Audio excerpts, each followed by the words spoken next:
Bonjour, aujourd'hui nous allons essayer de faire ce tapis boule qu'on pourrait disposer soit dans un salon, soit comme descente du lit, ou pour un bébé parce qu'il est bien molletonné, donc il permet un petit peu d'accueillir un enfant sans qu'il se fasse mal, ou bien tout simplement dans une chambre ou une salle de bain. Voilà. Ce tapis il est fait à base de récup, de chute, de tissu. Parfois, il y a un rembourrage à base d'awat. Donc vraiment, tous les déchets que vous voulez jeter, les vêtements en coton ou n'importe, plus la variété du tissu est importante, mieux c'est. Comme ça, on peut faire différents coloris. Donc, je vais vous montrer la méthode. C'est très très facile. A tout de suite. Alors, ce tapis, il est fait à base de petites boules comme ceci que j'ai créées. Ils sont faites à base de tissu et un rembourrage à base d'awat ou de chute de tissu, comme je vous ai dit, de récup. Donc, il est 100% récup. Moi, personnellement, j'ai pu trouver des chutes chez un marchand de tissus. Donc, j'ai acheté un gros sac de à peu près 3 kilos à 3 euros. Donc vous voyez, ce tapis il me revient à 3 euros. Voilà, donc l'idée c'est de prendre une chute de tissu, rabattre un petit peu le coin pour faire à peu près une boule ou une forme de caillou, en fait. Peu importe la forme du moment qu'elle est un petit peu en raccord parce qu'on va essayer de la... Et là je prends un peu de la ouate. Ou, comme je vous ai dit, on peut faire aussi un rembourrage de tissu comme modèle selon la forme qu'on veut lui donner. Donc là, comme j'avais de la ouate déjà, je vais faire un rembourrage. Je vais bien rembourrer pour bien récupérer une bonne boule. Comme ceci. Hop. Je rabats les coins. Il faut bien bloquer, hein, par contre, pour qu'il n'y ait pas de fuite de rembourrage.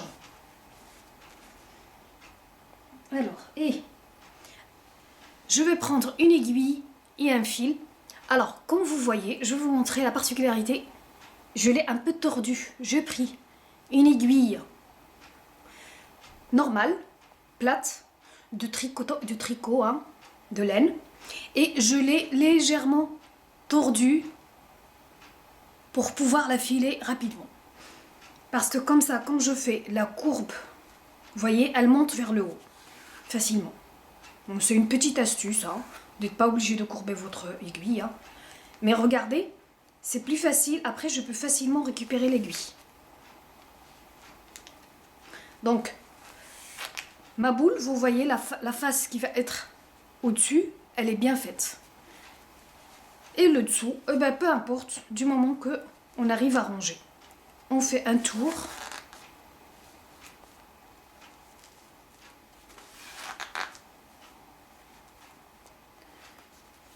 J'ai pris un fil noir, mais peu importe, ce n'est pas très important le fil. Hein.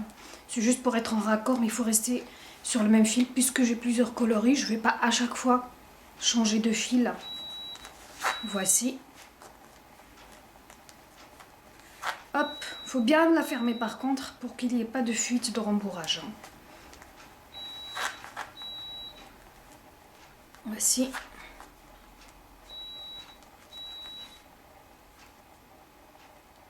Comme ceci.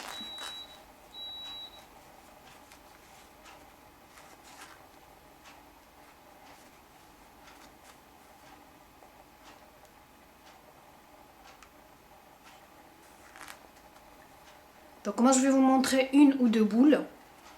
Le principe est le même. Voilà. Là, je vais couper. Et voici.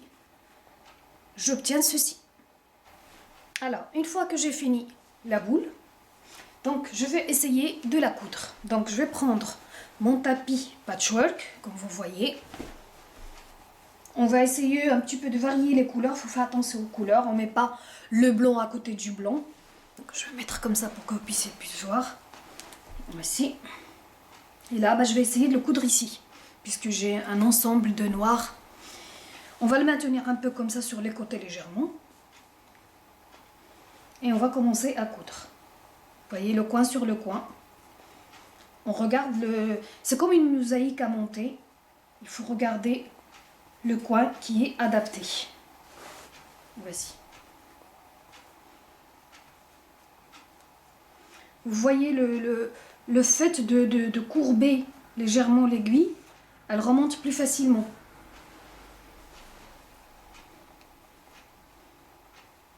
Si.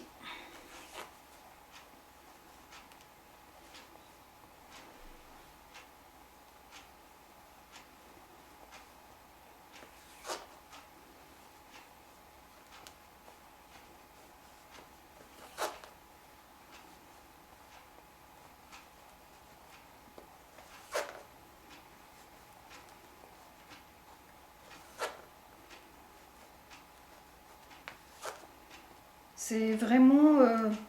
ça m'a pris un peu de temps quand même pour faire le rembourrage. Comptez une journée pour le rembourrage. Ça veut dire pour préparer les boules. Et une journée pour monter le tout. Et en 2 jours, votre tapis est prêt. Sauf si vous êtes quelqu'un de très manuel et très rapide. Bah là, je pense en une journée, honnêtement, c'est faisable. Voilà. Là, je prends l'autre coin. Bon, là, j'ai essayé de faire un arrondi. Vous pouvez aussi donner la forme que vous voulez à votre... Et voici le résultat final. Une fois que toutes les boules sont rassemblées, ou les galets, comme vous voulez, vous obtenez un joli tapis. Vous pouvez faire la dimension que vous voulez. Plus il est grand, plus il sera beau. Et normalement, les boules, ils vont s'aplatir après en marchant dessus. Et donc, on va avoir une belle homogénéité. Même si le rembourrage n'est pas à la base, n'est pas vraiment équivalent dans chaque boule, bah, ne vous inquiétez pas, ça va s'aplatir avec le temps et ça va donner une jolie assise. Voilà, j'espère que ce tutoriel vous a plu et que vous allez essayer de le faire chez vous